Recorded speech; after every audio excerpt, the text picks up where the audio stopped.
Quatrième de la première manche.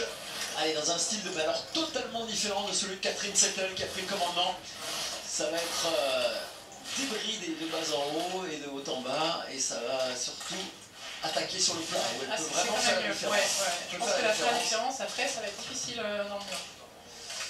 Alors, elle n'a pas fait de différence énorme, 23 centièmes d'avance, est-ce que ça va suffire? Dans le mur, on a vu Catherine Settle a été impeccable. Là déjà, un premier appui dérapé qui n'est pas fabuleux. Là encore, ce n'est pas aussi précis que l'Autrichienne, je pense que son avance a fondu, ça y est. C'est moins précis, plus brouillon, mais bon, ça reste aussi très court. Hein, oui, c'est court et il y a de l'attaque hein, quand même. Mais regardez, elle a pris quand même une seconde dans la vue, hein, sur quelques secondes. Voilà, la petite Settle va être dure à battre. Et Marie-Michel va essayer de se maintenir dans le top 5. Oui, elle est dans le top 3 pour l'instant. 84 centièmes de retard au total pour Marie-Michel Gagnon, qui a laissé ses 80 centièmes, on l'a vu dans les 50 premiers mètres du mur. Ici notamment, vous allez peut-être revoir des petites erreurs, voilà, des appuis qui ne sont pas tout à fait dans le bon timing. Elle laississe un petit peu et c'est trop tôt ou trop tard? C'était un peu plus tôt hein, qu'elle a laissé d'ailleurs en même temps. Là voilà Catherine Settle. Ah, c'est aussi une affaire d'expérience, les billes, hein, on l'a vu avec des filles comme Manuela Meul, Michela Kirchgasser. C'est vrai que c'est une piste particulière, mais attention là maintenant, c'est du très sérieux avec le podium qui se joue. Il y a Maria Pietilä-Holmer qui fait figure évidemment de prétendante à la victoire, la suédoise, qui est depuis pas mal d'années maintenant parmi les toutes meilleures au monde dans cette discipline. Maria Pietilä qui pour l'instant fait un très bon, très bon. Il ne reste que 6 centièmes d'avance par rapport à Catherine Settle. Il va falloir prendre des risques.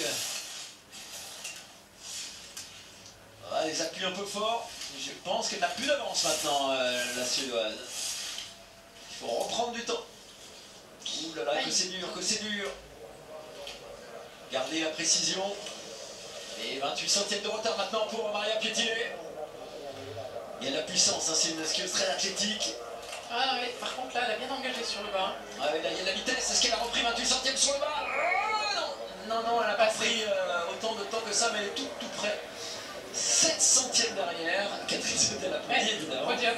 Elle est derrière. Et un podium pour Catherine Settle, c'est sûr. Il n'en reste plus que 2. En tout cas, on l'a vu, on peut reprendre du temps à Catherine Settle sur le bas. On peut en reprendre également sur le haut. Sur le milieu. Sur le milieu, ça va être très dur de reprendre du temps. Je pense que Tina Mazet est loin de ses considérations, elle est en pleine concentration. L'avant-dernière à s'élancer, c'est Frida Hansdotter, encore une suédoise. Frida Hansdotter, qui était sur le podium lors du dernier slalom de la saison dernière à Lenzerheide. Elle avait fini 2e. Elle aussi est bien installée dans le top 5 mondial. Ouais, elle a conservé son avance, ça c'est bien. Ouais, très bon hein, là franchement, de la souplesse. Elle est restée concentrée, mais c'est là où ça se joue, en tout cas pour la gagne. Ah, c'est cette entrée là. Cette entrée de mur, voilà, ici. Oh, ils sont facile, très bons appuis, très bons appuis pour Frida Hansdotter, qui pour l'instant est sur les talons de Catherine Settle. Ça va être serré entre les deux. Oh, je pense même qu'elle est devant, hein, n'est-ce pas? Quelle vitesse là, elle a beaucoup de vitesse, pas de faute. Et elle a encore 10 centièmes d'avance. Logiquement, elle peut faire jeu égal avec l'Autrichienne sur le bas. Frida Hansdotter, peut-être pour la première place. Pas de faute, elle a la vitesse, ça va être serré, mais là, oui, les 8 centièmes. Frida Hansdotter prend la tête. Et il y aura une Suédoise sur le podium, au moins. Première, Frida Hansdotter, deuxième, Catherine Settle, troisième, Maria Pietilä-Holmer. Il ne reste que Tina Mazet pour bouleverser ce classement. Quelle manche, une entrée de mur là, tout en touché. On avait l'impression qu'elle rentrait pas dans le même mur que les autres. Pour l'instant, le meilleur temps de la manche, il a été réussi par Catherine Settle, mais c'est excessivement serré. Hein. Mais clairement, Tina Mazet peut mettre tout le monde d'accord, même si elle s'élance sous la neige qui tombe maintenant de haut en bas. Et on va voir si Tina Mazet poursuit sur sa fabuleuse première manche. Franchement, elle était impeccable d'attaque, de rythme. Bon, c'est bon sur le long, très bon.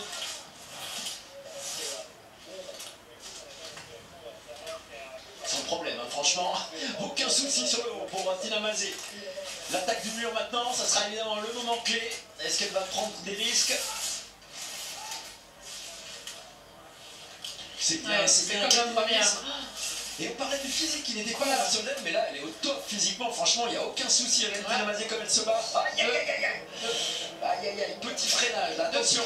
Attention, elle a laissé, bon, pas grand chose, hein, mais elle a perdu un tout petit peu de vitesse, mais regardez, elle en remet d'intensité sur le bas. Je pense que ça va être bon pour Tina Mazé qui est en train vraiment de signer une grande performance ici à l'EMI.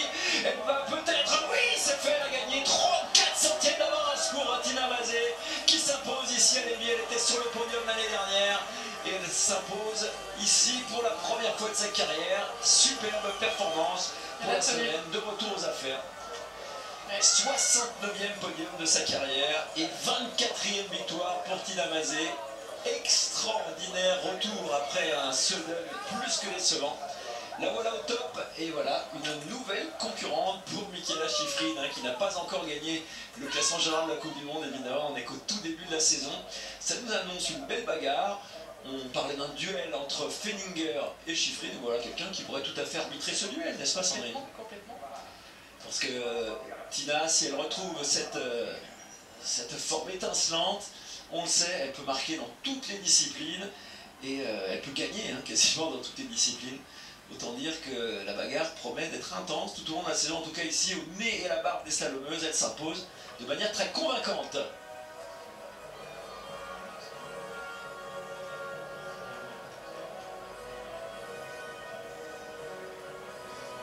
Première, Tina Mazé, deuxième, Frida Amsdotter, troisième, Katrin Zettel.